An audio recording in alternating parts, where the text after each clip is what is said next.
Thank you for listening to the BJJBrick Podcast. We'll be bringing you Brazilian Jiu-Jitsu and good times. We hope to flatten your Jiu-Jitsu learning curve, help you get the most out of your grappling ability, and meet your goals both on and off the mat. Welcome back to the BJJBrick Podcast. This week, episode 331, we have an interview with Torrie O'Neil, and we're calling it the Mighty Dames. This week, we have a special week. It's only Joe and I. The two amigos, the dynamic duo, whatever else you want to call us. But we are here to have a great show. Yeah, there's only two of us, but you get 95% of the quality and talent. So only 2 out of 3 of us, but 95%. I would probably say a little bit higher, Joe. I think you're overestimating Byron's abilities, so I'd probably be like 99.5%. Yeah, I like round numbers, but yeah, really I'm with you. There's no way he's 5% of the show. Yeah, and like what most people have told me, if we go by the looks, he adds 0% to the looks of the show. Go by voice, they say he probably adds maybe a basis point, 1%. And you go by content, and same thing. They say he adds very, very little, almost nothing. So, really, you're probably getting a better show, and let's just enjoy it. Let's do that. And speaking of getting the best of the 2 out of 3, that reminds me of our quote for the week. And the quote is, "You can't change the people around you, but you can change the people around you." And I kind of like that quote because it's sort of a clever play on words, but I think it just kind of means it's really difficult to change people. But if you're surrounded by a group of people that are not helping you achieve your goals, it's not good for you, the crowd that you're with, you can change the people that are around you. And it doesn't always take a wholesale change, but I think that's part of the reason why people are happier once they get in jiu-jitsu. Not necessarily that they get rid of their old friends. Maybe their old friends are fine, but they've added a new element of friends. I love the fact that I go to jiu-jitsu and I'm on the mats with guys that have law degrees and guys that are welders and, guys that are 55 years old and have grandkids and guys that are 22 years old and expecting their first child. And I think that diversity of friends is a great thing. So I don't know about you, Gary, but that's one of the things I love about jiu-jitsu. Yeah, I was thinking about that the other day, the diversity of the people I meet in jiu-jitsu. And like you said, you'll have a 55-year-old grandfather and you'll have a 19-year-old kid expecting their first child. You'll have a lawyer, you'll have a police officer, you'll have a correctional officer, you'll have a teacher. You have somebody who works at a local convenience store. There's just such a diverse people that I probably would not meet unless I was at jiu-jitsu. But Joe, on this quote, it's another made me start thinking about kind of like what I do at work. I can't change the people I work with unless I fire them or they fire me, one of the two. But I don't have to be around them. And like what I've always said at work is, we don't have to be best friends. All we got to do is put in 8 to 12 hours a day of working together and trying to create a team atmosphere. And afterwards we all go home and do our stuff. But one thing that always drives me crazy is if at lunchtime I'll go down in the break room at my building, and man, I just hear so many people complaining, about this, about that, maybe about the job, maybe about home life, whatever. And it just brings me down. I personally don't like to be around, negative attitudes. It just puts me down. So I just go home for lunch every day, and everybody asks me why I go home for lunch, especially when I live a little farther away. And it's that 100%, this quote right here. I just don't want to be around negative thoughts. I need to be around positive thoughts, and that's why I go home and hang out with my dog. My dog is always positive, always smiling and ready to see me. Yep. The more I'm around people, the more I love my dog. Hey, that could be our quote for next week. But Gary, that's a real simple example of how you're implementing this philosophy. You've identified there's an hour of your day where you can hang around some people that are negative, and we all know that has an effect on us, or you can choose to go home and spend the time with yourself, who I guess are pretty good company. But I'm sure, summertime, your kids are home. I don't know what your wife does, but whatever you're doing, you're getting yourself out of that negative environment.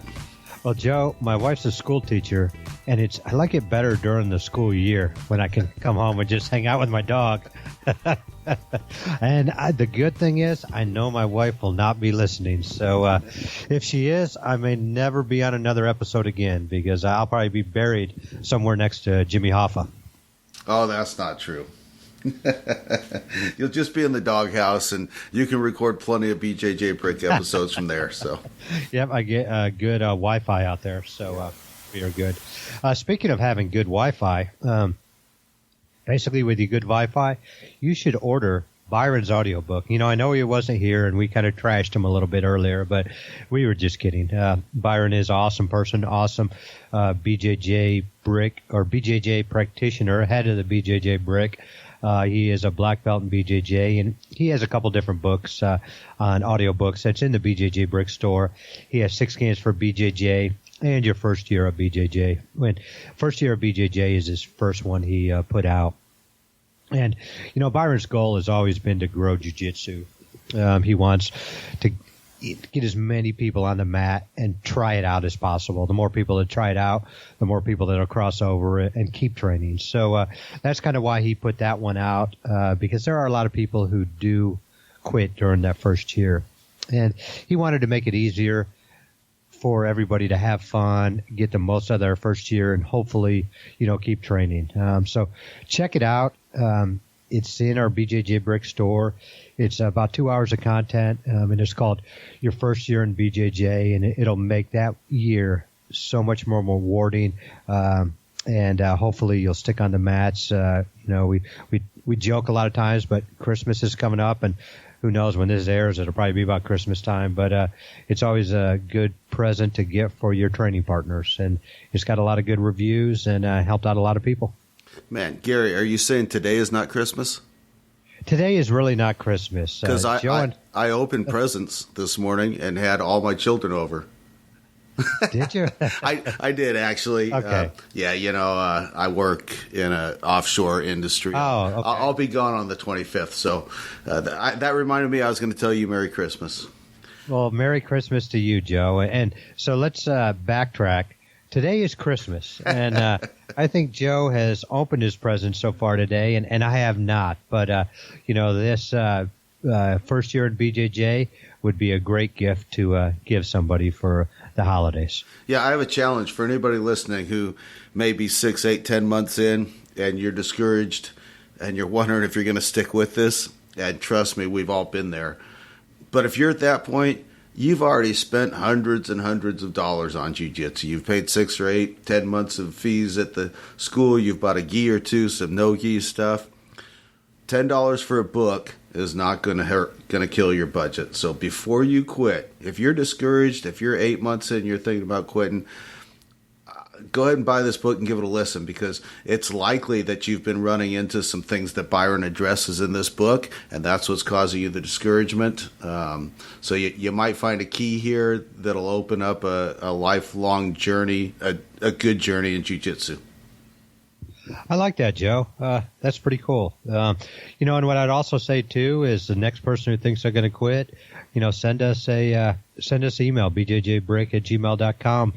And I'll buy you a copy, to see how it works. Next person who feels like that, just send us an email, and I'll take care of it for you. We don't want you to quit. We want you to keep going. I really like that, Joe. That's kind of a neat idea. I never really thought about that. Man, you can't beat that.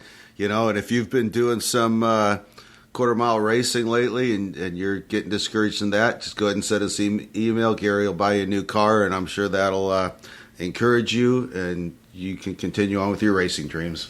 Yeah, and if you're having trouble, fishing or anything of that stuff, just send us an email, and Joe will buy you a brand new boat. I think before we came on the show, I think he mentioned a yacht, but we'll take whatever Joe gives us. Man, this is the Christmas edition. We always are giving there, Joe. Yep. Speaking of giving, I love jiu-jitsu athletes that give back to the community.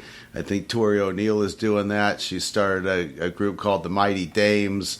Similar, I think, to Girls and Gis. You should check it out. There'll be a link in the show notes. She is our guest for this week, and Byron had a conversation with her, so let's roll the interview. All right, my friends, I'm happy to bring Torrie O'Neil to the BJJBrick Podcast. Torrie, welcome to the show. Hey, thanks for having me. Excited to have you. You were mentioned to me by a previous podcast guest and sent you the message, and I'm glad you responded. You run a Facebook group or also a website, just kind of a community called the Mighty Dames. I guess I'd like to introduce kind of you as a person and a grappler first, and we'll talk about that. So tell me a little bit about Torrie O'Neil. Okay, well, like I mentioned, my name's Torrie O'Neil. I'm a purple belt training out of Eustis, Florida at Grappling Mastery, and that's under Brian Ruscio. I've been training about 5 years now, and I got into jiu-jitsu after I got out of grad school. I came back home and I was a big wrestling fan. That was my thing. I loved wrestling, pro wrestling as a kid, and then freestyle, Olympic, collegiate wrestling when I got older. And once I realized Florida is not the state to try to find a wrestling school at, I fell into jiu-jitsu and just never stopped. Were there any initial hurdles with starting jiu-jitsu, or did you just find it very enjoyable and pick it up fairly easy? It was actually, I started jiu-jitsu at the perfect time because I just got out of school, and I remember right before graduation, I had been saving because I wanted to take a year off and do nothing. So I had a lot of free time. Everything was perfect. My only real barrier was just getting over the closeness, the person on person thing. That took me a couple months to get over. But after that, it was just yeah, this is it for me. Yeah, I can see that. That's just something that most people can get over. But if somebody can't, that is an issue. And people in general, when somebody's new, maybe it's not a good idea to just kind of smother them the entire time, because you might just give them a little bit of space so they can adapt to what's happening. It makes it a little easier to be a new person if you're kind of first get your foot in the pool before you just jump in the deep end. Oh, absolutely. It's this is not for everyone. And me, if you have any type of personal space issues, and you want to do jiu-jitsu, you have to get over it quickly. You won't be able to do it. And I was lucky to find a good gym that they made you feel really comfortable. And I have a really great, my first real training partner was, her name's Rita, and she's 5'0", full of fun. And she just made it so enjoyable that it was almost impossible to be uncomfortable.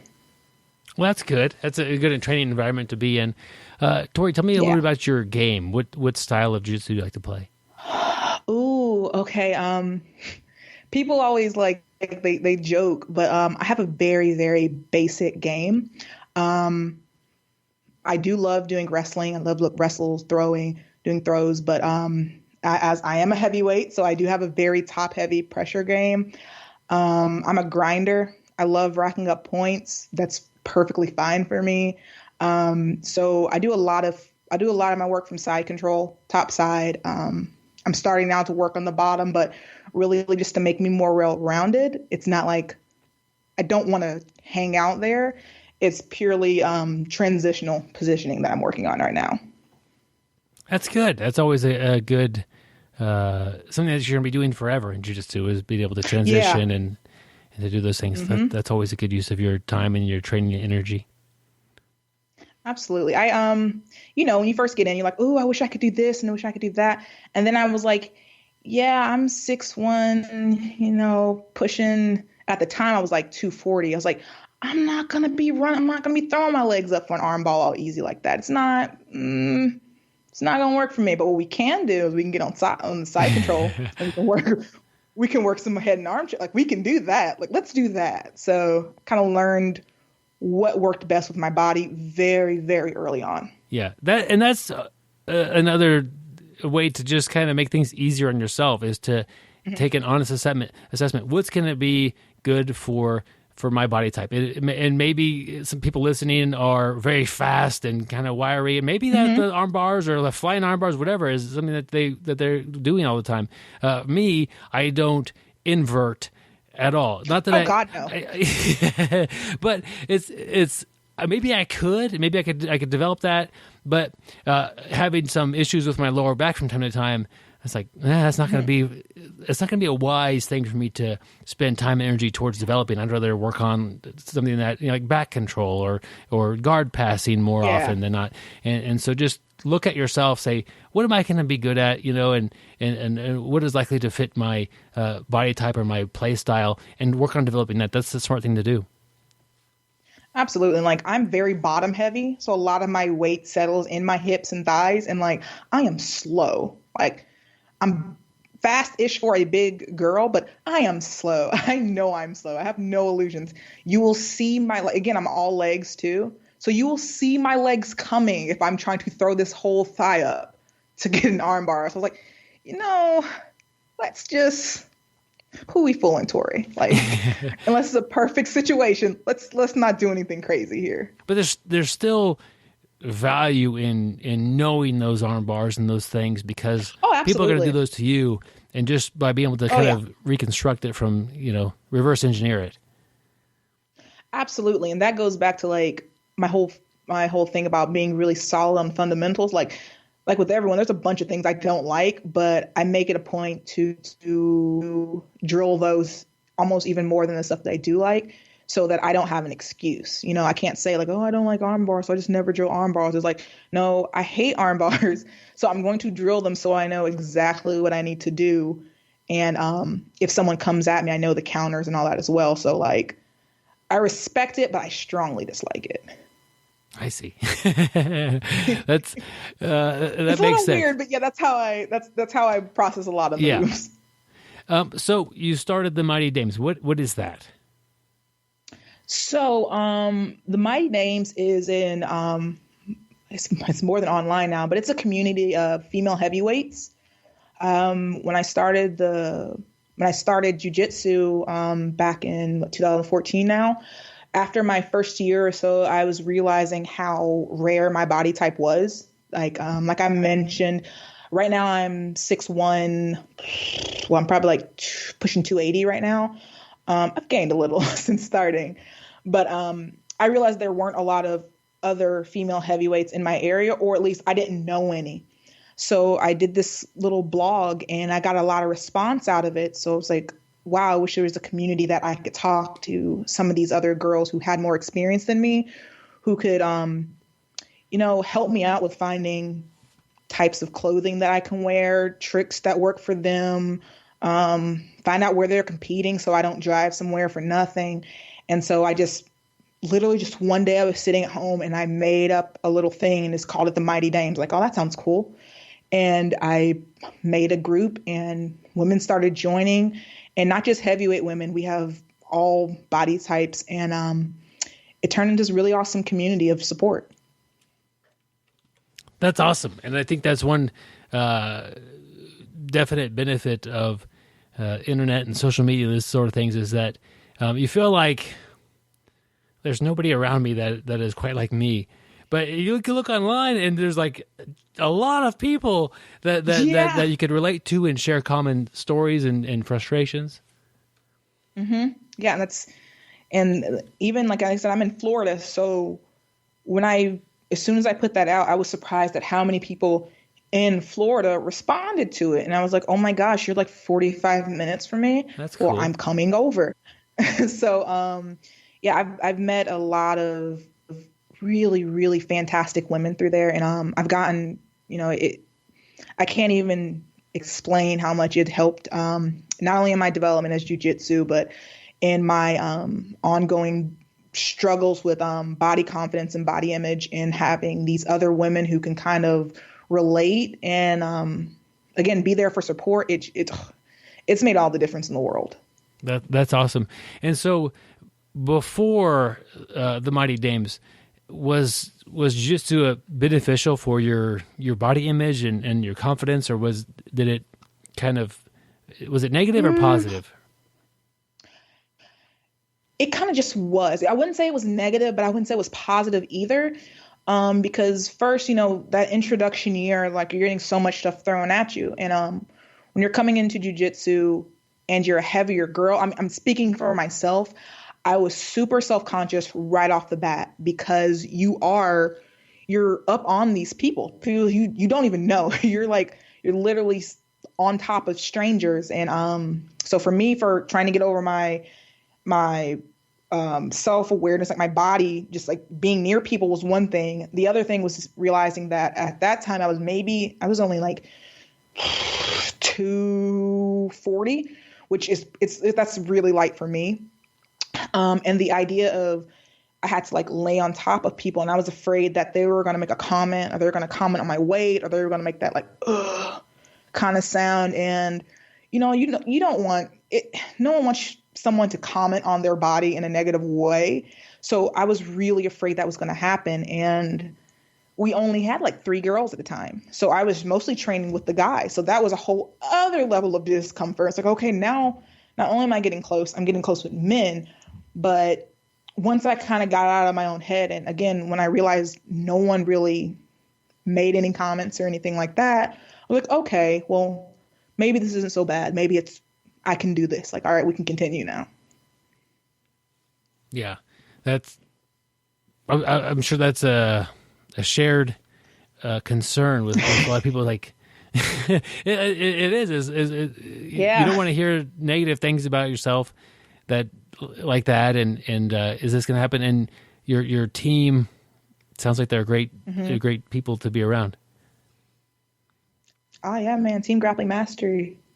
They're the goats. They're so supportive, and I feel like that right there was the main difference, because you can get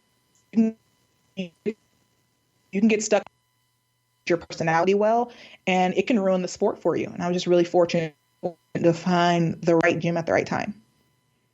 I see. So tell me a little bit about Mighty Dames, as far as what I guess what you've learned from it, or what you've gotten from it, or how it's helping people, or share some stories about that, about the Mighty Dames, I guess.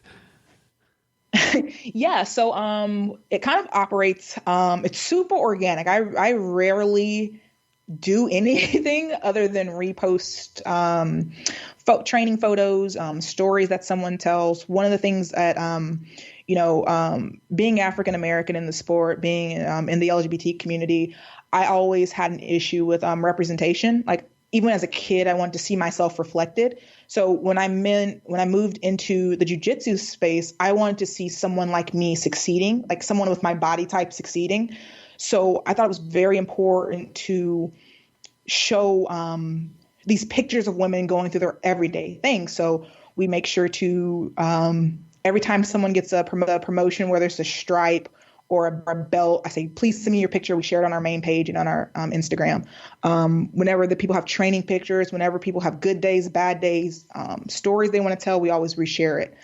One of the really cool things that we have on our website is we have this thing called the Mighty Dame locator map. Yeah. So what it is it's pretty awesome.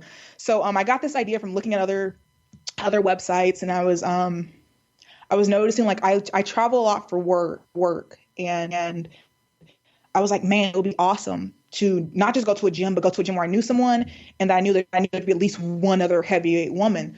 So that's why we came up with the locator map. So it's literally just a map of women throughout the country. We have some people in Australia and in the UK now as well.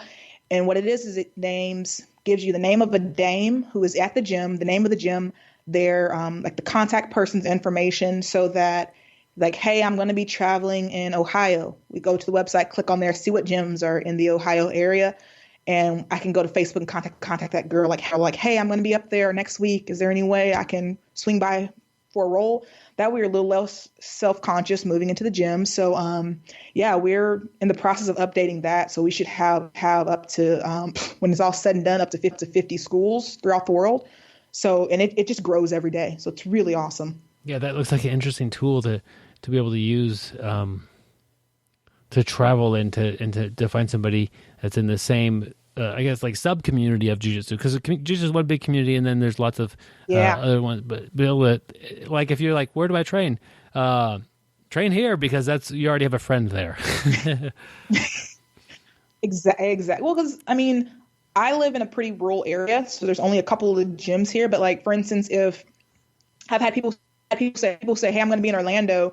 I'm going to go train in Orlando." If I'm a person, I don't know what Orlando's like. There's literally dozens of schools in Orlando. It's like, it would be nice to know, like, hey, this is one school where there's someone you kind of know through this group who will at the very minimum, you have a name and someone you know who will partner up with you, because that's another thing. You kind of like walk into a gym, you're like, hey, here for an open mat, strangers. So can I roll with you? Or is that do we not do that here? You kind of can know the etiquette as well, because you never know what a gym is like. It's like, hey, can I wear my gi? Or you have colors we need to wear? Like it makes that barrier of entry a lot easier. Yeah, that is the. And when I travel, typically I end up places I don't know anybody, and I do like to call and say and try to get those things established. Like, what do I bring? What do I need? What are some of the norms or etiquette that is it a mat fee? Yeah, you don't want to go in there and make everybody mad at you. Exactly. Like we all know it's like when you see a new person come to the gym. What happens? Everyone looks like, who's that person? If you have someone you can meet, like, hey, I'll meet you outside, and you can walk into the gym together. You know where the changing room is. You know they can kind of introduce you to people. And I mean, jiu-jitsu is pretty welcoming too. I definitely will say that, especially the women's community. But I mean, any little tip or hint or helping hand you can get along the way, I mean, like, why not? So that's one of the big things that the locator map is for. Yeah. Torrie, what is one of the more common things that people will come to the Mighty Dames and say, like, I'm struggling with this, and then how do you respond to that? What's a common struggle that they're having, and then how do you help them? Yeah, one of the most we get two main things that come up when people first come to the Dames. One of them is girls just asking, like, what can I do or what should I do in various situations. A lot of them are new to the sport.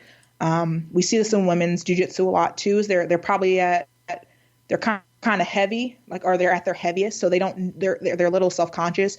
So they're looking for basic advice and support. It's hard sometimes to ask someone to just give you a atta girl or good job or keep pushing, but a lot of the time that's just what they need. They want to know there's someone in their corner who is like them, who's been there. The other thing that people ask a lot is, does anyone know anything to fit my body type?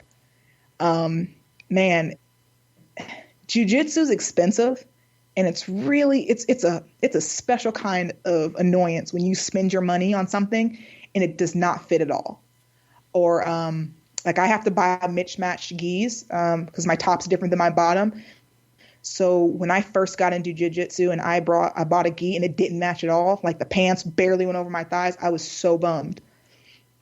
And so a lot of the girls will come in and ask, like, hey, what brand works for you? My body type is this and this. Or, hey, I have big thighs. What brand has good pants for that? So it's either general advice or what kind of clothes fit. Those are the big ones that they ask. And have you found a gi manufacturer that you seem to recommend more than others?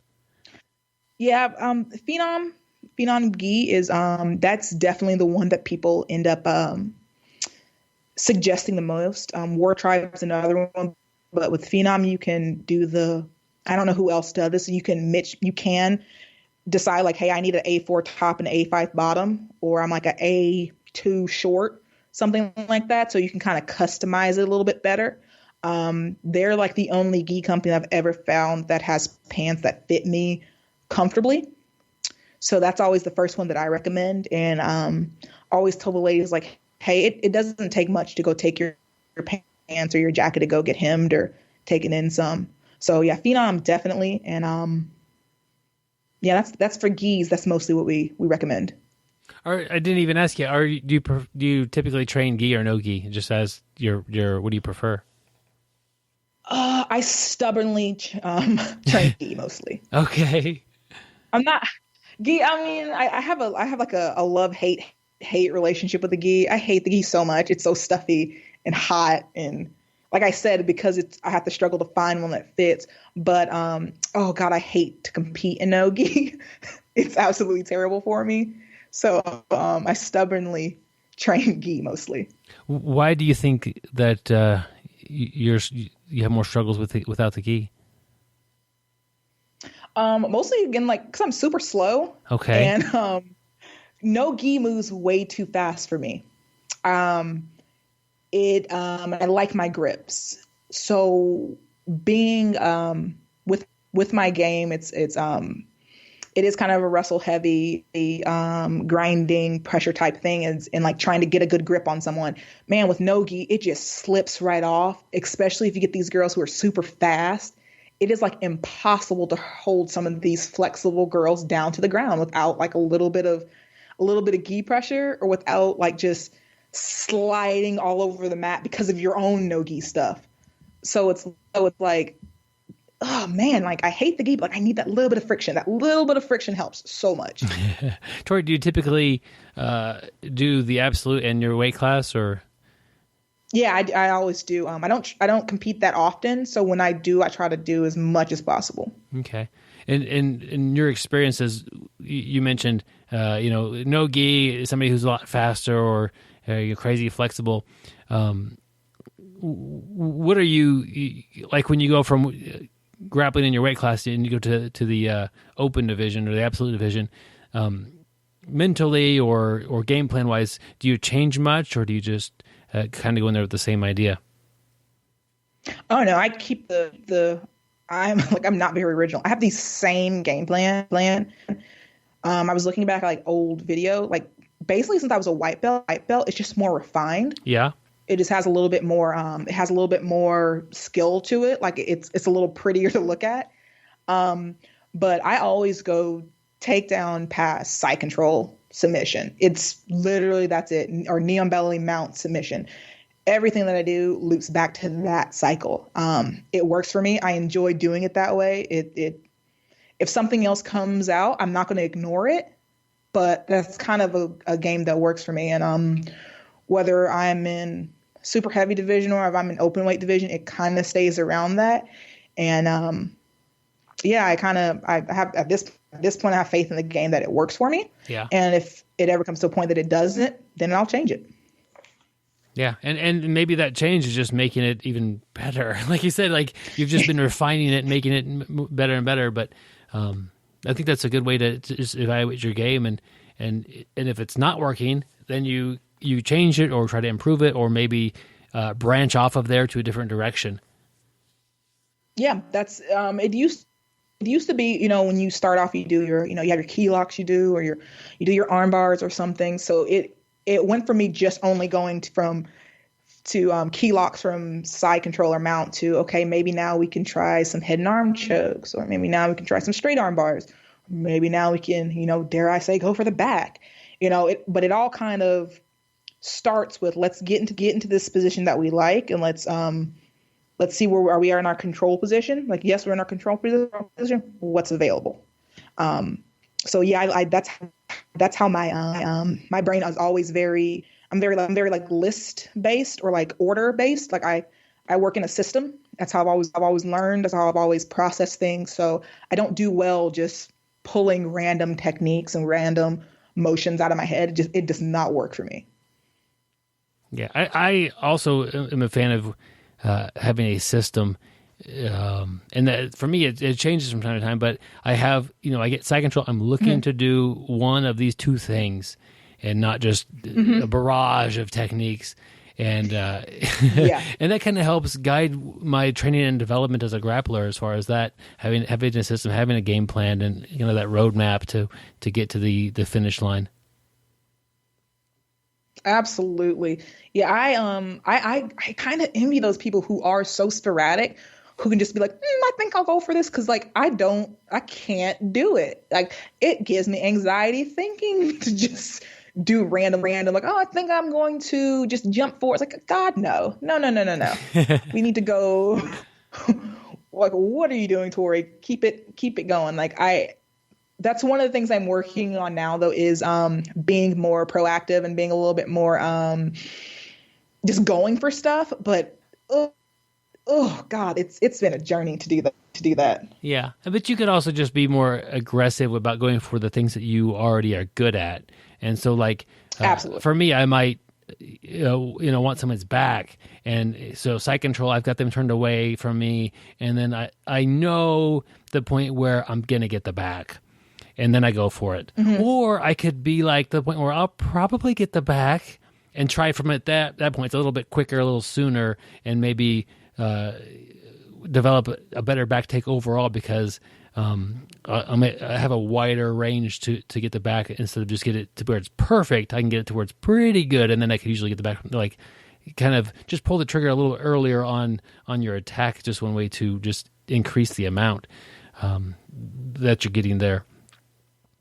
Yeah, I'm definitely that person where it's like if it's not like 80%, I struggle to like Torrie, just do it, like just go for it. So that's kind of what I'm doing. That's what I meant, is like I'm trying to realize, like, look, there is no situation where everything is going to, it's very rare that everything is going to be perfect. Just go for it. Like, just be a little more aggressive. Like, you're pretty good. Like, you have a good shot of getting this. Go for it. Don't sit there for extra, 10, 15 seconds waiting for this, everything to align just perfectly. Yeah. Torrie, you said you like when you go compete, you like to start off and wrestle and try to get the takedown. And you mentioned wrestling at the beginning as being a fan. Did you wrestle before jiu-jitsu or? No. Okay. I didn't wrestle before jiu-jitsu. I came fresh right into jiu-jitsu. I was a band kid my whole life. I was not a sports person. Just did not like any of it. But my coach, Brian Ruscio, he comes from a wrestling background. He wrestled from his youth all the way up until he got his black belt. So he implements a lot of wrestling into our training. So it was really a perfect fit. So once I realized the takedowns and the throws that worked for me, it just like blended perfectly for me. Yeah, that's cool. And I'm glad you have that. There's two ways that I've experienced to get top position when starting from the feet: get the takedown, or just make them frustrated enough to where they pull guard. And both are okay, but earning the takedown is always a better thing to do. It is. I never understand when people pull guard on me. I get it on some people because people really, really like have faith in their guard. But like sometimes I'm like in these open divisions and these girls pull me down the guard. I'm like, really? This is where you want to start the match? All right, cool. All right. That works for me. Like, I would have preferred to get my takedown, but yeah, all right, let's try to get me off you. Let's go. Yeah. And from their perspective, maybe they're worried about a hard takedown, or actually just giving up those 2 points at the beginning. If I can't take someone down and it's going to end up on the ground, they're going to get 2 points in that process. And so that may be, but in reality, they'd be probably better off trying to get to your back while on the feet, or maybe a snap down for working on your neck. Like, there's things you could do other than just shoot in for a takedown. That would probably be smarter thing to do. Well, that's why I always say, when I do lose, it's rarely my division that gets me. It's always like a division or two down, and it's because the girls don't. It's the women who don't concede to giving me the takedown. Like I have no problem just saying that. It's the ones who are stubbornly up on their feet with me, because I'm really tall, but I have super narrow feet, so I get off balance very easily. And, I've been like, I've had girls throw me, like shockingly throw me, because they went for the takedown. And like, I love that. I love when they're game with me that way. But I also realize that everyone has to do what's best for them, what's best for their body type. But oh yeah, I love when people, like, when I look at someone and they have that line of determination on their face, like, oh, we're about to go.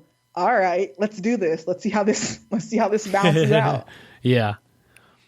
Torrie, tell me a little bit about your favorite traits that some of your training partners have. So what do you look for in a good training partner? Above all things, I appreciate a training partner who is just honest. Tell me what you want to work on. Tell me what you're not comfortable on working on.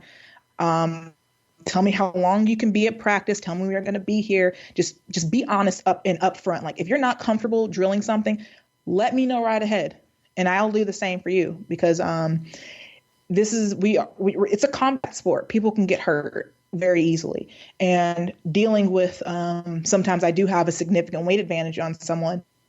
Don't tell me you're comfortable drilling, a knee on belly drill, and then I hit your ribs the wrong way and it hurts. Like I my biggest thing is I don't want to hurt anyone, like seriously hurt them. So the number one thing I can say is just be honest with your intentions and what you want to do. You will not hurt my feelings. It's cool. That's how we start from there. And then after that, it's just, let's just while I don't want you to go crazy on me, don't hold back. Roll like I'm any other person. Don't be timid. Don't try to kill me. Just roll. Yeah. And that's how you get good rolls is you get the people to roll with you. So yes, yeah. I definitely like that. Sometimes people like to go soft on you, or sometimes people want to prove a point. I'm just a normal person at the gym. Let's just do our thing. We can go get a beer after. That's all I want. Yeah, and that's something I've been working on as far as trying to get people on board. Getting my wife to grapple sometimes, it's her worst experiences are when the people don't, I don't want to say don't roll with her, but when she doesn't get to do jiu-jitsu because the person is just smashing her or not letting her even do anything. And so she doesn't want somebody just to let her win or to let her do whatever, but she does want some, a little bit of give and take. And I think that's something that it's important to do as a teammate to somebody, is to not just have a rolling session be one-sided, is to give them a little bit of give and take. Let them work their jiu-jitsu as well, because we're training, we're rolling, we're not competing at the moment. So if only one person's getting something out of it, we're doing something wrong here. Absolutely. I learned this. That's another thing that I actively worked on doing. I don't get anything out of laying inside control over a 125-pound girl just because I can. There is nothing. I'm not gaining anything. They're not gaining anything. She's getting frustrated. I'm getting bored. That doesn't benefit anyone. For me to be a positive and active training partner, I need to work on skills with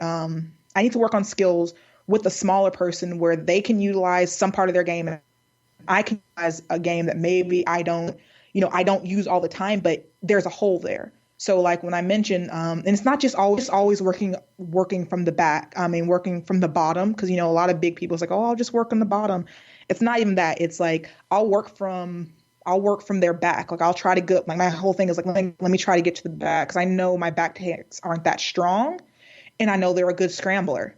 So that's something that we can actively work on together, because if there's no game plan in training, I think sometimes people just go into a practice session and just do these random rolls and leave. But how my brain works, how a system works is I know what I want to work on. And I always ask my partners, hey, is there anything you want to work on too during this roll?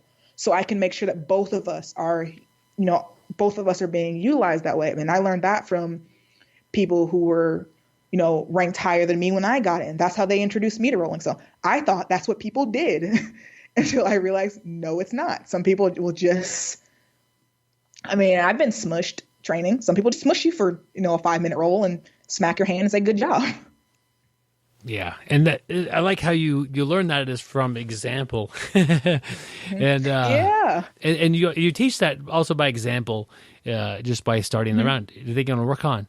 And I do that sometimes. And if they say mount attacks, you know what, we're going to start with the mount, and you're going to get to work some mount attacks. If you didn't say that, maybe you didn't get to play mount at all that whole round, and something that you had been studying and researching and drilling didn't get to get any action on that topic at all. Exactly, and that's another great way to like weed out the dumb stuff that you learn on Instagram and the internet. Like you see a move, like, I think this will work. Well, let's try it, and then you do it. It's like, yeah, no, that was bull. Yeah, no, I should not have done that. And it's better to do that with someone you trust than, go to an open mat or go to a tournament and try this random move, and it fail miserably for you. Yeah. So Torrie, let's just say you have somebody that's in the Mighty Dames and they're going to compete for the first time. What advice is the community giving that person to either get ready to compete or like maybe the day before, like to mentally be ready and be there? As a heavyweight, as a female heavyweight, unfortunately, the first thing I tell them is be prepared for there not to be someone there. That might happen. If you don't, like, I only do pre-registration tournaments now for that very reason. Okay. But if you sign up for one of these tournaments, you might not compete, but it's okay. Okay, just be prepared for that. Secondly, when I get there, I say, regardless of the outcome, it is not an indictment on your jiu-jitsu or your jiu-jitsu skills. So you can go in there and just bomb. It does not mean you're terrible at jiu-jitsu. You can go in there and just crush it. It does not mean like you're the next godsend of jiu-jitsu. But what it is a great snapshot of time of where you're kind of at and what you're kind of working with. So like have a realistic expectations of yourself, and then unfortunately be prepared to maybe not compete. Yeah, that's got to be rough. And I like your advice of you only do tournaments where people sign up before that. You get there so you know if that's going to happen, or it's at least more likely not to happen to you. Man, the first year and a half of blue belt was rough for me. I signed up for so many tournaments. I got so excited, and there was nothing. There was nobody. Like every now and then, a girl would agree to go up and wait to compete against me, but like I got a lot. Fortunately, it stopped right around when I started training for around 3 years and up. I didn't get it as much, but I got a lot of people complaining or excuses because of my weight, and like I don't want to compete against someone who doesn't want to compete. Like that's not fun for me. That doesn't make me feel good about my performance. So, there was a lot of times where I didn't compete, and I was just, all right, I'm just going to be in cheering section now. I'm going to be there for my team. I only do pre-registration. That way I know in plenty enough time if I'm actually going to compete, or if, okay, fine, there's no one signed up. All right, support Team Torrie. I'm going to go there and be like, cheer my team. Yeah, that's got to be very disappointing to prepare to compete, to get, all that extra training and preparing your game and tightening up your game and to get there and like, well, that's not going to happen. Like, oh, I couldn't imagine how frustrating that is. I know it sounds like a bummer thing to tell someone, like, hey, oh my God, this is so exciting. Good luck on your first competition. But, you might not do anything. Just, but luckily there's more women coming in, more women training, but still at the higher end and at the lower end, at the really light girls, sometimes they give up a lot of weight just to get a match. And sometimes, we just get nothing. Yeah. So it's a little frustrating. Yeah. And it's kind of a reflection of how hard it is, for women to do jiu-jitsu sometimes, because the fact that there's not a lot there, it's not that it's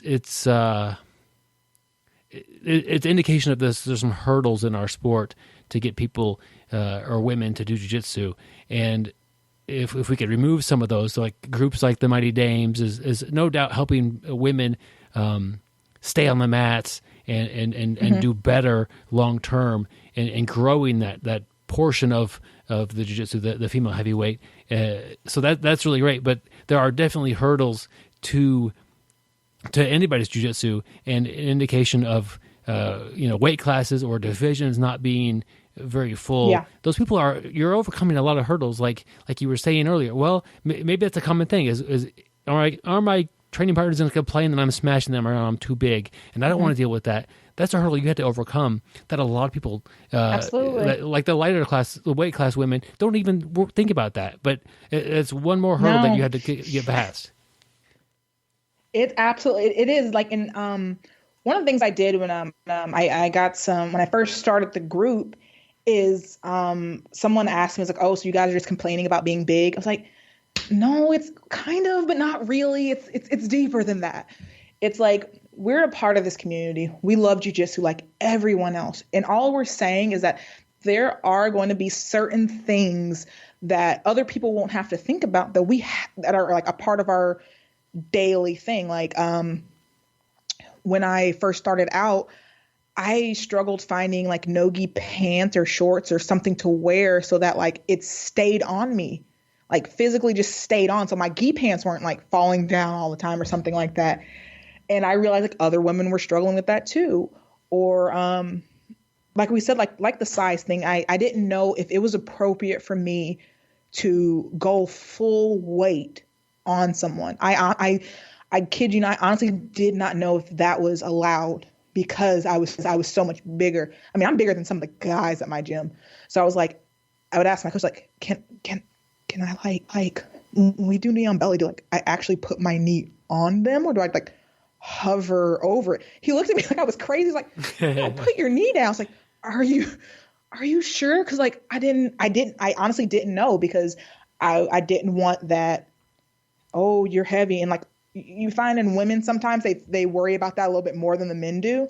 So just imagine that and adding all that weight on it. You're like, oh, man, I don't want to be like the big girl who's like bullying all the small people at the gym. And okay, let's see if we can deal with that. But through the dames, through meeting, other black belt women, other brown belts and all the other belts, and they tell you like, girl, no, that's your body. You're allowed to use your body as it benefits you to jiu-jitsu, just like the flexible person's allowed to use their body to benefit their game, and the fast person can use their body to benefit your game. Your attribute that you're bringing to this is your weight, is your size, is your strength. Use it. Yeah, and of course, I imagine you're doing it at appropriate degrees, as far as you're not rolling with somebody who you go knee on belly and they tap right away. Like it's just, you're not trying to overwhelm anybody, like especially in training with that. But in a competition, it's a competition. But you're being, like we said before, give and take. I'm not trying to hurt anyone. Yeah. Yeah, like and that goes back to the whole being honest thing. Is like, I'm not trying to hurt anyone seriously. Like, everyone knows Torrie. Let's just do this. I want to learn how to do it right. That's the thing, is realizing what was happening is me being so overcautious. I was skipping steps and I wasn't learning technique properly. So that's what was happening, is like, I didn't realize like something like knee on belly, where I was covering my knee for knee on belly was higher up on the chest, where I was could get knocked over. I didn't know exactly what was the best position. I realized my leg, your knee's on the belly and one's braced out. I didn't realize my leg that I was using to brace out was way too close to the head, because I wasn't really putting my knee on there. I wasn't really, doing it. So when I did it for the first time and I got pushed off and swept real quick, I was surprised, because I thought that I'm so big, no one's going to get me off a knee on belly. And really, I wasn't learning the proper technique because I was so overly concerned about weight. Yeah. We talked a little bit about some hurdles in competition and not reflecting your quality of jiu-jitsu to your results. And that's, I think, something that's common with everybody. I know I experienced it. I haven't competed in quite a long time, but when I would win, I would think, like that person wasn't as good at jiu-jitsu as me. Like, I had an advantage. That wasn't it didn't feel that great. And then when I would lose, I would think I performed like crap. Like I didn't do a good job. And so I'd imagine it's when you're doing the absolute division and you win, or you beat somebody who's significantly smaller than you, that's still a win.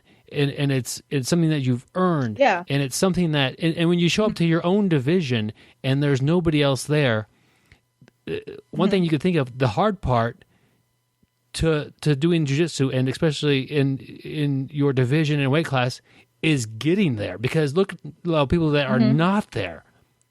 So you did the hard part already, and it's important not to discount your wins and not to discount how hard you've been working, even when nobody shows up, because many people have been filtered out just from the process of how hard jiu-jitsu is.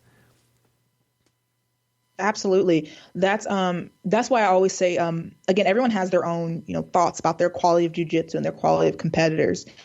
But I've always tried to keep a pretty even keel, honest reflection of exactly what I'm doing, win or loss. I'll go to my coach, except for like examples when I travel out of state to compete. But most of the time when I'm in state, my coach is there, and I'll look up to him like, so what do you think? And he's like, if he's like, he looks at me like, you did good. Like that was a solid win. There's nothing you should be. I was like, okay, cool. Cause I respect him a lot, and he doesn't, it's not that he doesn't give out praise, cause he definitely does, but he does not fluff you up. So when he tells me that was a solid win, I know his expectation of a solid win, and I take pride in that. And then in myself, I can use that as kind of like a example of like, if I did this well again, it's like, okay, no, you did good there. On the other side, I can beat someone, 20-0, and he'll look at me like, really?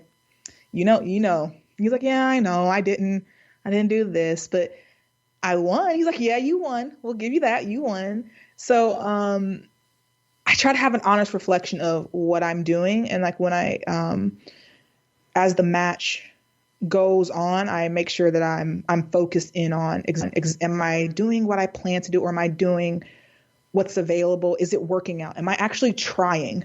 It sounds a dumb thing to say, but I've had times where I kind of checked out mentally and just kind of coasted, and I don't want to do that. That's not the type of competitor I want to be. Yeah, that's important to be able to, to be able to look at even a win and say, I didn't do my best, or I could have done something differently that would have been, like you said, you won by a whole bunch of points, but you had a couple of opportunities to finish the fight, and you were a little cautious on that. Maybe that's the room for improvement there. So we've all heard the thing. You lose, at least you get to learn something. But sometimes it's really important to be able to learn from even a win, and absolutely, and grow from that as well. Absolutely. The same for win or loss. Most of the time, like if my coach isn't there, my sister is normally with me. So I have most of my stuff recorded. So again, I compete maybe 3 or 4 times a year. Just with work and everything, it's hard for me to really compete a lot. So I go over and I look and see the things that I did, and I use that as a part of my, couple months of training. When I like kind of can look, it's like, oh, okay, well, I'm being overly cautious on the feet. There's multiple times here where I could have done this type of takedown. I'm just not pulling the trigger. Like, why am I not pulling the trigger? Or, wow, from here, you really could have transitioned to, you could have passed here multiple times. Like, what is a feel that you're missing that you didn't realize in the heat of the moment that it's an indicator that you could have passed here. So win or loss, I'm looking at that. Like, how could I improve? And, so I use that again, going back to like me being oriented and needing a system, taking that systematic approach. I'm always looking at little things like that. Yeah, that's a great approach. Torrie, we've talked a bit about competing, and you say you don't do it a ton. How important is competing to your jiu-jitsu? Is it something that if you're not competing, you don't want to train, or is it something that you just do as kind of an extra? How do I say that? I think for me, I need to compete because I get very, very comfortable and stuck in my ways. I like things as they are. I don't need a bunch of change. But if I don't compete, I get complacent. And that's why I started traveling out of the state to travel to compete a little bit more, because the local scene is the local scene. You've competed against someone, you've competed against that person a couple times, you get promoted around the same time. So I like this summer I went out to Vegas and did the American Open, the American Nationals. I was like, all right, well, I don't know any of these people. Let's see if it still holds up. Yeah. So for me, I don't have like this, I always say that I'm a hobbyist at this sport. Like, it's a fun thing for me. And whenever it's not fun, I won't do it anymore. So I don't have that like grind where I want to compete every other weekend. Like, I can't wait for the next tournament to swing by. It's not that deep. But I need a way to check myself that it has nothing to do with me. It's not biased. It's not my own reflection. It's not my coach's reflection. It's not my friends or the people I know. I want a honest reflection of my skills at this point in time. So that's what I'm reflecting on, not past data, past information. And if I go and compete and I throw myself in that situation against this person I've never seen before, I can get an honest assessment of what works and what doesn't work, or what I can be adding to my game. Cool. Yeah. Good answer. Where do you see the Mighty Dames going into the future? What are your plans for that?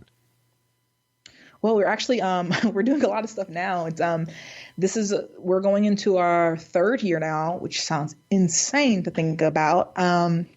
So one of the things the girls have requested is doing a lot more video content. So that's where we're heading. We currently do we do our own merchandise. We do our T-shirts. We do rash guards for the plus size big girls. But one of the things they want more discussions with other female heavyweights. They want more topic-based conversations. They want to ask a bunch of questions and get answers. They want techniques from bigger girls. So that's what we're doing. We just started up our YouTube channel at the Mighty Dames TV, and we're rolling everything out at the beginning of the year. Cool. Yeah, go check that out. Where's a good place for them to find you guys or reach out? Is Facebook the best place, or mightydames.com?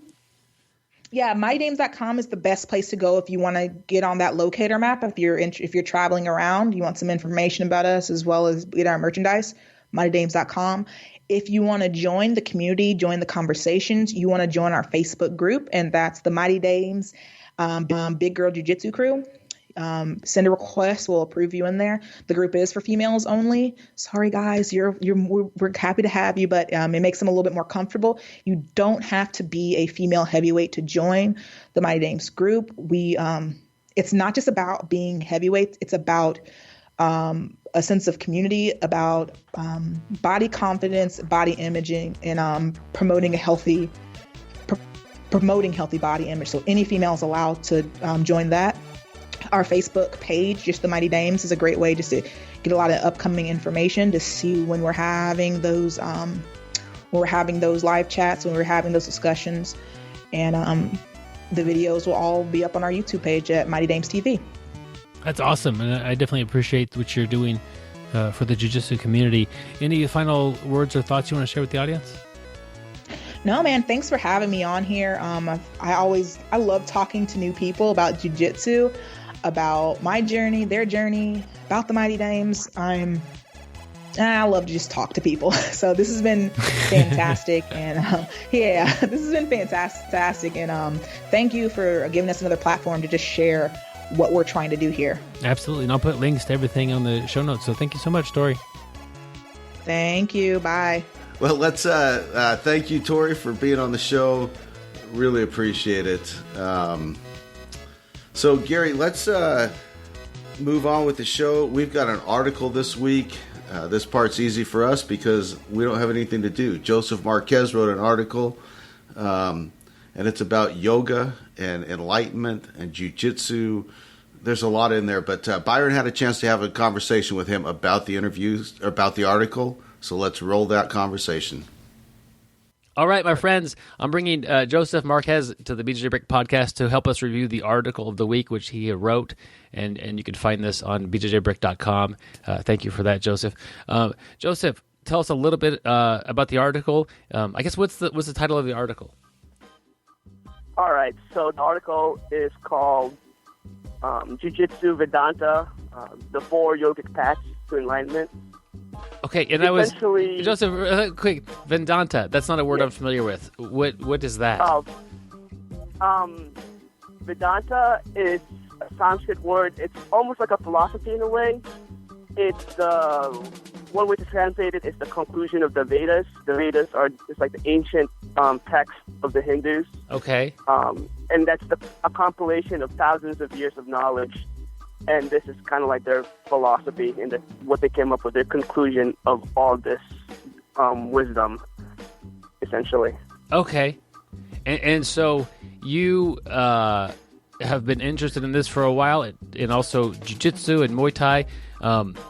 So yeah. Before we get into the article, I guess what, or maybe if it's part of getting into the article, what brought you to think of this as being an interesting article like this? Well, for me in jiu-jitsu, there's a lot of different coaches, different styles. Some like the more traditional way of aspect of it, where you have to bow in and just completely formal with everything. And that seems to work for some people.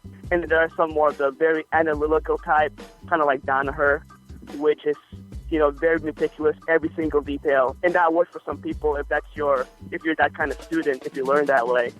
And then there's also different other styles.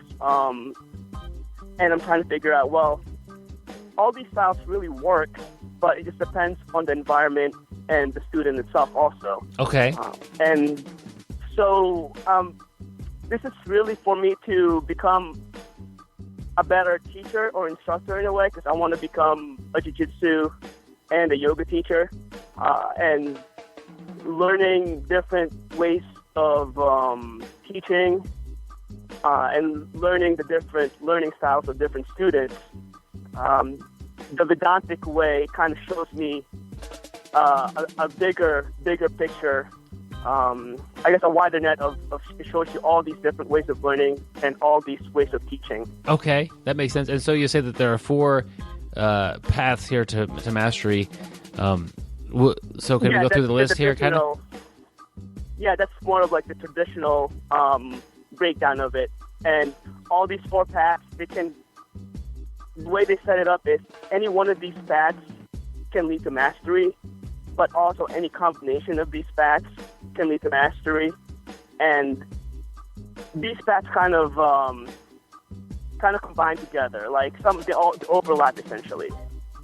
Okay, and yeah, I really appreciate that. And you mentioned before, part of it depends on the student, part of it depends on the environment you're in. So being able to adapt these and get a combination of these is what most people are looking for. But really, everybody's a little bit different. Correct. So the main thing is, I'm sorry. Go ahead. What's the main thing? Oh, well, the main thing is it's going to be based on your experience. No matter what any book or any teacher or any video shows you, the most important teacher is your own experience. That's what the Vedanta is saying. It's like you don't go with dogma. You have to base it on your personal experience, and that's what really got to me, because I'm more of that type of mindset. Yeah, I like that. The most important teacher is your own experience. That's a whole bunch right there. That's pretty deep. So the first one, and I don't know how to pronounce it, basically means belief. Yes, it's called Bhakti Yoga. There's other transliterations and translation of it, but as far as in the Jiu-Jitsu concept, it's more of a path of belief and trust. So this would be like let's say you have your coach who's a black belt, high-level black belt, and you've seen his results. So you're going to trust what he does. And if the student completely trusts the teacher and the teacher completely trusts the student, then that communication, there's going to be direct communication, and that knowledge from teacher to student, that is going to be passed on very quickly and without a lot of errors, essentially, because it's it's almost like the traditional way of teaching something. Like the teacher says, do 50 arm bars, and the student just does it.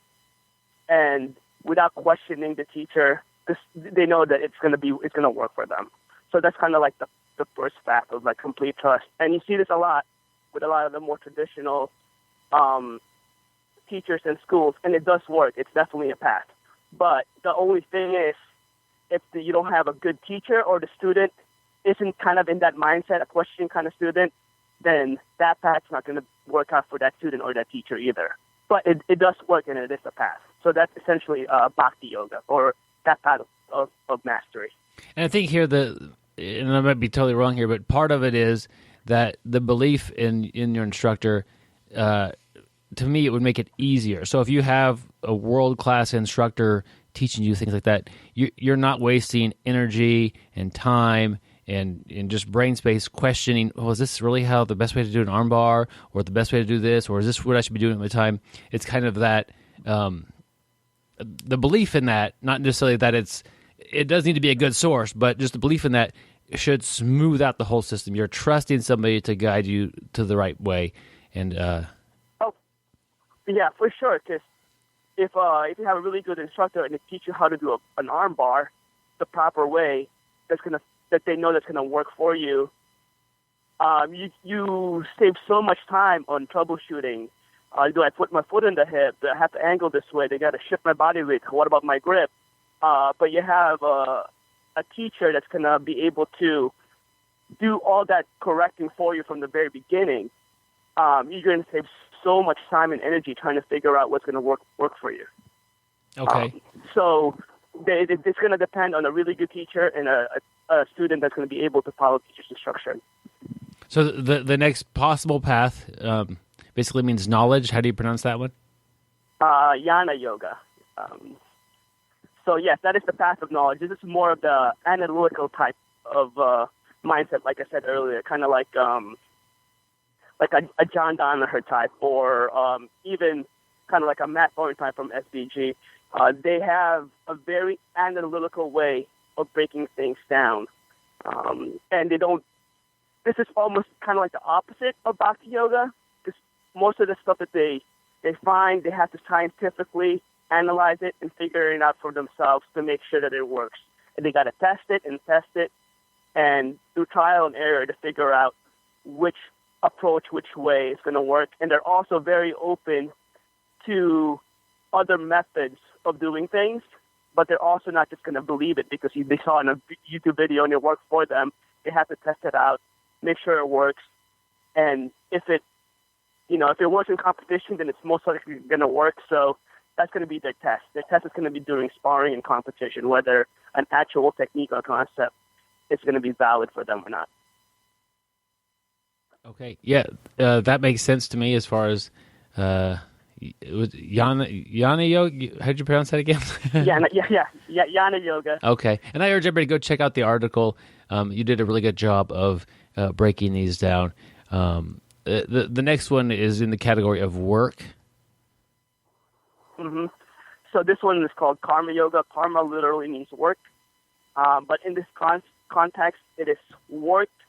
It's doing the work without seeking the immediate reward of the work. So you're just doing work for the work's sake. So this would be for the jiu-jitsu player who goes in there and just drills and drills and drills and doesn't worry about whether, he's not worried about the belt. This person's not worried about the belt. He just goes into the gym, gets in there, and trains and works. He's also someone who's willing to help other people. This is kind of like they have a concept of good karma, bad karma. So he's willing to work with everybody and anybody that's in the gym that's willing to work with him also. So this person is kind of like it's the guy who's in your gym that everybody likes to roll with, essentially, because he just likes to go in there and train and train and train. And no matter who you are, no matter what level you are, he's still going to train with you, or she's going to train with you. So this is kind of that person who just trains just for the joy of training, and doesn't seek any reward as well. I mentioned in the article that this also, in the unselfish nature of it, it's kind of like most coaches. They share all this knowledge to all the students, essentially unselfish. Yes, they're getting paid for it, but they're not. Most of them aren't really just doing it for the money. Most of them are there to help out the students in the community. So that's a kind of work that they're putting in. They're investing all this time, years of energy, and they're not looking for the immediate payback or the immediate reward for it. They're just doing it because that's what they like to do, and they like just helping people. So that is kind of the karma yoga way of jiu-jitsu. So these first three are, I think I'm grasping them pretty well.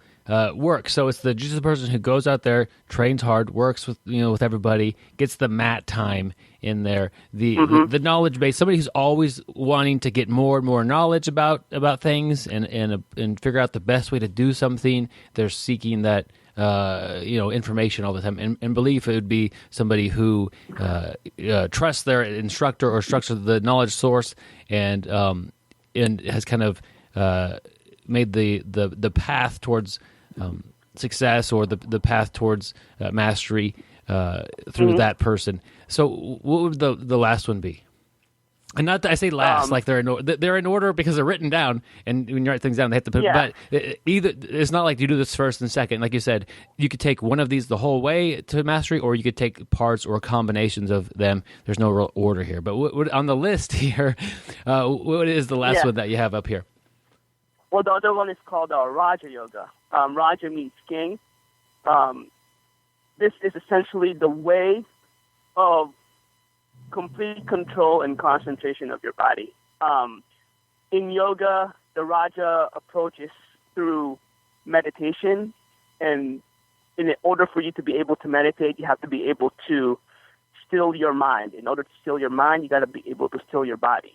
So a lot of the more traditional yoga postures of asana, where you sit down cross-legged and you do all these physical exercises, you do that, so you're able to control your body.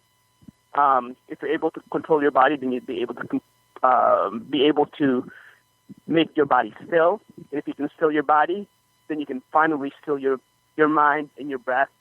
And then once you can unite them together, and they're all perfectly aligned, then you have a lot of focus, and almost anything that you want to do, you're able to achieve it because you have that extreme focus and concentration into it.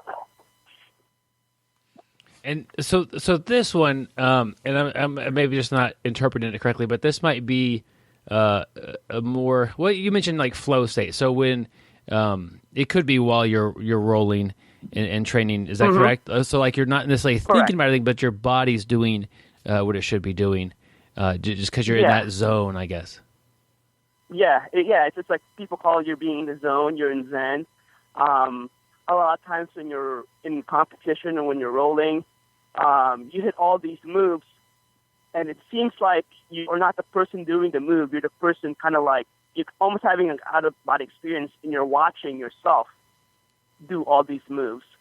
That comes with the complete alignment of your body, mind, and your consciousness being together, according to Vedanta, is because you're so focused, you're so unified, everything is one, that all the distractions that's really not you, they go away, and you just completely one. Like, I guess a whole one with the universe, essentially. That's what they're saying with samadhi, with the yogic version of the highest state of meditation, is the whole world goes away and you just become one with the universe, essentially. But yeah, with jiu-jitsu and with any moving meditation or sports, you see this in other sports too. When in basketball with Michael Jordan, when you see him just flawlessly doing, playing, and other sports as well, and other competitors, other MMA artists, they even say that they don't even remember the fight, or after a match, after rolling, it's like, I don't even remember doing that, but that person ended up winning, until they watch the video. It's like, yeah, that was me. But during the match, they were somewhere else. They were just like watching it, So I guess it is a bit, I don't know. It's a bit difficult to explain unless you've actually been there in that flow state. I think it makes sense as far as we've like just think of the opposite. You and I are rolling, and I'm dead set on trying to get an armbar, and so I'm really like armbar. Okay, gotta get this. Like it's all meticulous. I'm really. I have that one thing I want to do. I'm really thinking about it. Versus I'm just doing jiu-jitsu. I'm making things happen that I want to have happen, and I'm not like maybe the analytical brain is less involved. Is that at all accurate? No, that makes sense, because the opposite of that would be I'm thinking about my grip. I'm thinking about my breathing. Am I doing this? Am I doing this? I'm going through my checklist, which is a good approach too. Yeah. But when you have the state of Zen, you just, boom, armbar. It's already done. You didn't have to think about it. It just happened. So we kind of have ran through this and definitely, good job on the article and urge everybody to go read it. I think it's a good way to kind of learn about ourselves and how we learn. Joseph, if you had to pick a combination or a path that had helped you the most, what would you say? Well, for me, different parts of your life, you're going to be at a different path. So with jiu-jitsu, it started with Raja Yoga, which is more the physical concentration aspect of it. But lately, I'm more in the path of Jnana Yoga, which is more of the analytical, kind of like knowledge-based approach to it.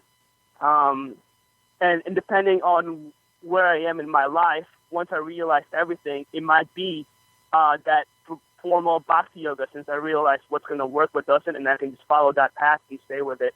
And even Karma Yoga, too, depending on, where I am in my life and how I feel and how realized I am. But, that's easier said than done. But as of right now, I'm definitely more on the Raja and the Jnana Yoga part of things. But, it's all these work for everybody. You got to figure out yourself what you are more keen doing in your personality and kind of go with that path and find other people that are going to be able to kind of help you out along that way. Yeah, I think it's exactly right. We're going to change. Like, I see myself in all of these as far as like the belief one. Like a lot of times when we have a seminar, I go to a seminar, that person, I need to, if you just buy into what they're saying and what they're showing, and exactly. You learn a lot better than if you question, well, does that really work? And then the knowledge phase, I don't think that's necessarily the perfect phase for somebody brand new or somebody who hasn't even hit the mats yet. Like it's hard to go out and learn more. Like you should be buying a triangle choke DVD if you've yet to start jiu-jitsu. Like that knowledge isn't going to help you very much until you've just got some mat time. And the work one is one that we've all have to experience. I think is just get out there and put in some more rounds. And that's a time that I know I've experienced a lot of growth is just get some more mat time. If it was going to be, 30 minutes of rolling, if I get up to 40 minutes of rolling, I know I'm going to grow and develop better jiu-jitsu.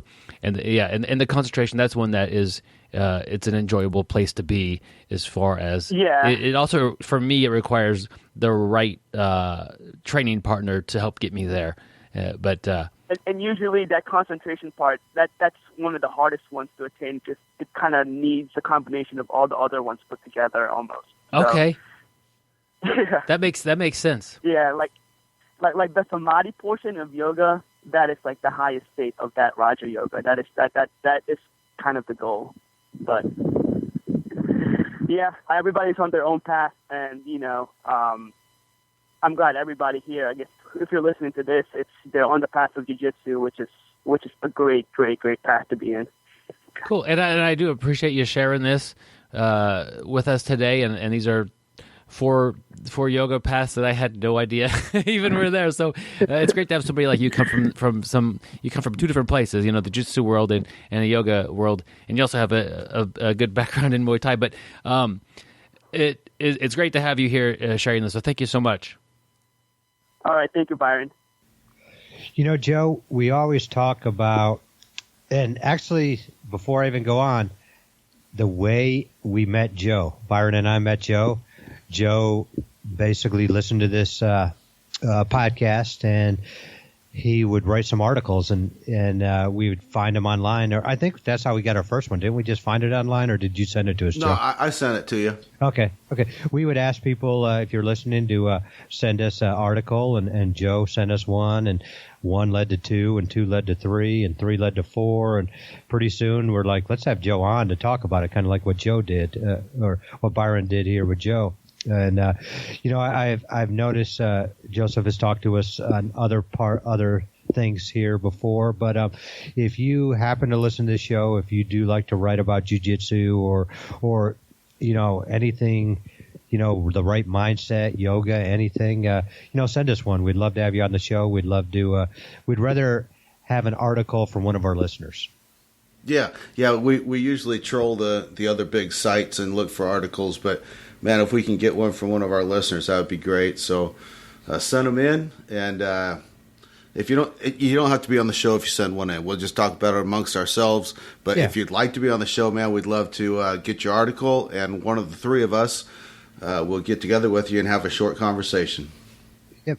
And, I will tell you one thing, too, is I actually read this article last night, and I had been a little tired. I had done jiu-jitsu in the morning, and then I hit a leg workout with some cardio in the afternoon, and boy, was I beat up. And, everything was just sore on me. And I just happened to read Joseph's article on the BjjBrick website or Facebook page, one of the two, I can't remember where. But as soon as it was over, I started Googling yoga for Brazilian Jiu-Jitsu videos. And I know he wasn't necessarily just talking about yoga for Brazilian Jiu-Jitsu. He was talking about the four paths in Jiu-Jitsu. But so afterwards, I found a video online, and I did like 30 minutes of yoga and felt so much better. And it's something I do need to incorporate into my workout more often. But it was just crazy because I was so beat up, and I just happened to read that article, and that article led me to doing something good for my body. So thank you, Joseph. Man, that's awesome. Next, we'll start a podcast for the Yoga Brick. The Yoga Brick. Yeah, I mean, don't they have what are those little? Yeah, the Yoga Brick. Isn't that what it's called? If you can't stretch all the way, somebody like me who's not the most flexible. Or okay, you don't know what I'm talking about. I have no idea, Gary. Oh well. Speaking of not knowing what I'm talking about, Joe, don't you have a life lesson for us this week? Speaking of not knowing what you're talking about, yeah, actually I do. We do a life lesson each week, and so throughout the week I'm kind of thinking about things that might be applicable. And I ran across a YouTube video the other day that I'd actually watched before. Maybe 2 years ago, I bought a new guitar, and I'm on a budget. Joe. Yes. Real quick. Man, I learn more stuff about you all the time. Joe, if you don't know, is a 52-year-old jiu-jitsu practitioner. He also is a skateboard person. I don't know what you call it, skateboard artist, skateboard athlete. Joe is a sea captain, and then I find out you play the guitar. Joe, you're a man of mystery, many talents.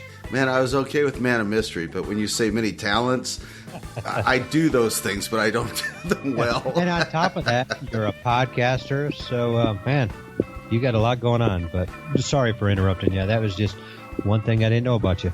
There we go. The most interesting man on the podcast. There you go.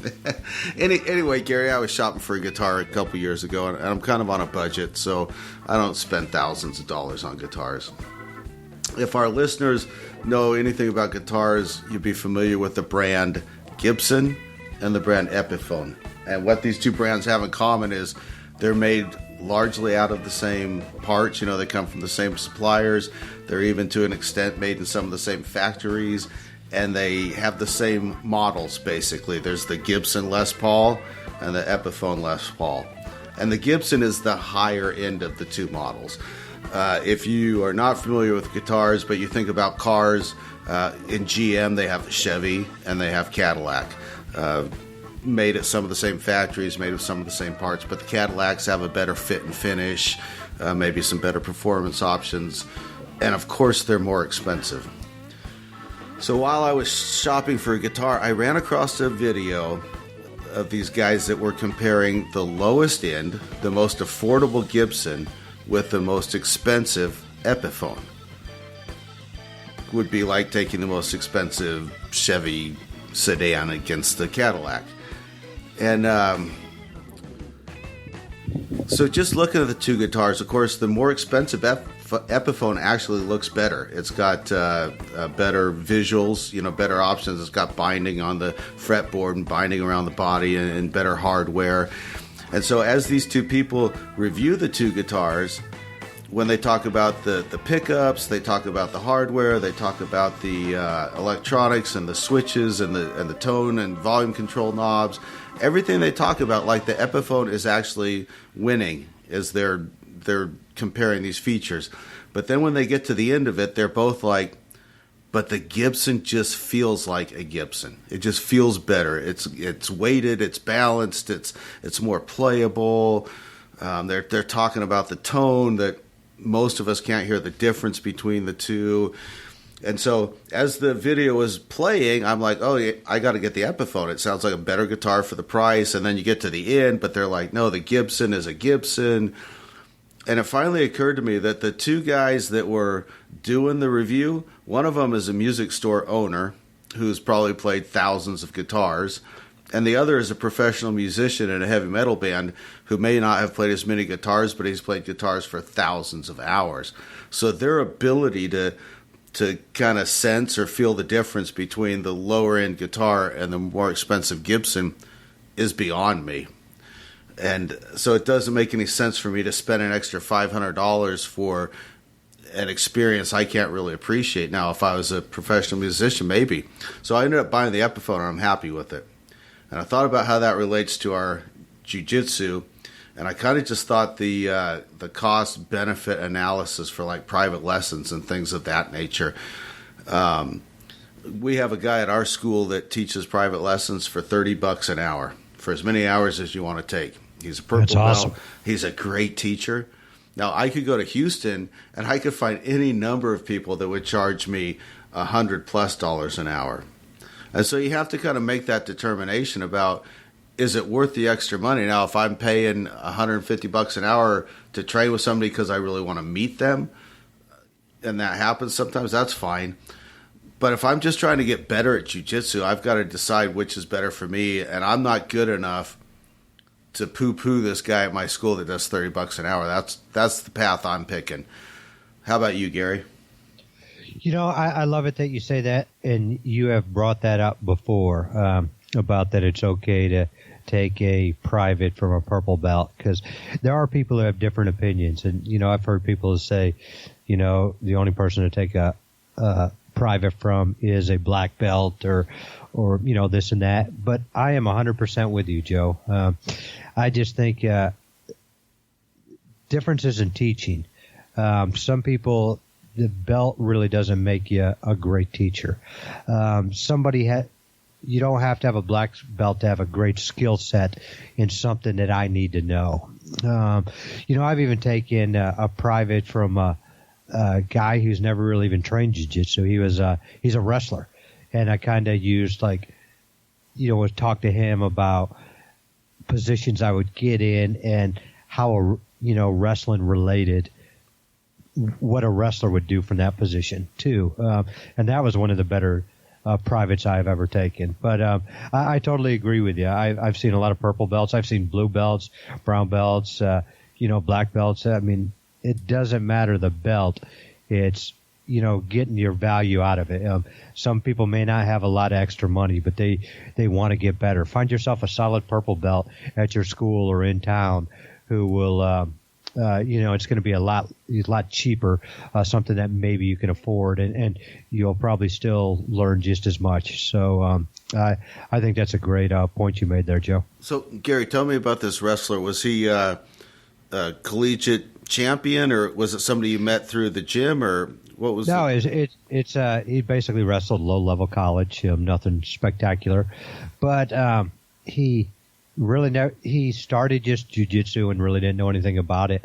But, he had been coaching a kids club in wrestling, but it really helped my game out. It's just, it was almost like starting over in something, it's kind of a different way of thinking. And, I'm really big into, trying a lot of different things. I mean, Byron and I, one time, we were even talking about doing a kung fu class, and just to see if we could get anything out of it that would help us in the wrestling business, or not the wrestling business, in the jiu-jitsu business. So I don't know. I just think that I can learn,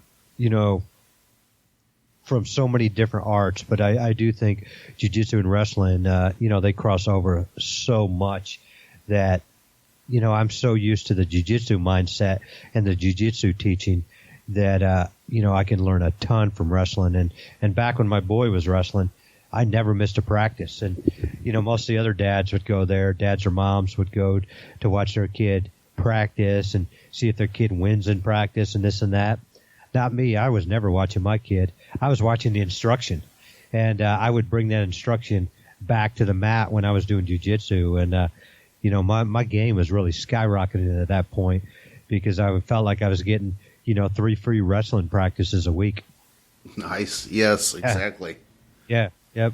I might have to force my kid to go back to do it so I can get some more more free practice. You cannot beat free practice, man. You got that right. So if you like the show, and I assume if you're listening to it, you do jiu-jitsu and you do like the show, go ahead and tell a friend. Easy way to do that is to share it on social media.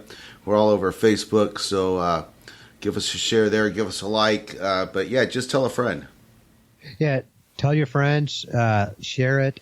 That's the best form of flattery we can get. It's going to get more people listening to us. And really tell them about this episode. The Mighty Dames, episode 331. This is probably one of our better episodes, like we said earlier, because Byron's not on it. So this would be a good one to share with your friends. Speaking of friends, our Patreon supporters. We owe so much to you guys. You guys have helped us through a lot of stuff. You have helped us put on events. You have helped us when our website got hijacked. But we have a link in the show notes if you do want to support the show for $1 a show or whatever, which is what a lot of our Patreon supporters do. Check it out. You will get access to our private Facebook group. You will get a gi patch, sticker, and I'm not sure if we still have any of the OG, the legacy. Byron calls it the legacy. I call it the throwback patch. But if we still have some of those, we'll throw that in there too. But a big thank you to all our listeners and all our Patreon supporters. Yeah, I call that the patch without the good-looking guy. But anyway, I'm on that patch, Joe. We do appreciate our Patreon supporters, and we appreciate everybody that supports the show and listens to us. As always, my friends, stay sweaty. And don't forget to shower. Don't forget to shower. Train hard, train smart, get better, guys. We'll see you on the mats. Thank you for listening. I hope you find the time today to roll.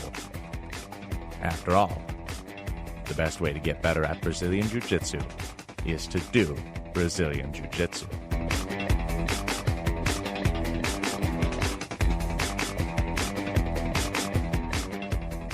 It does look like I remember to press record, so. If you would have said no, I'd be like, oh, crap. We probably would have been better the second time.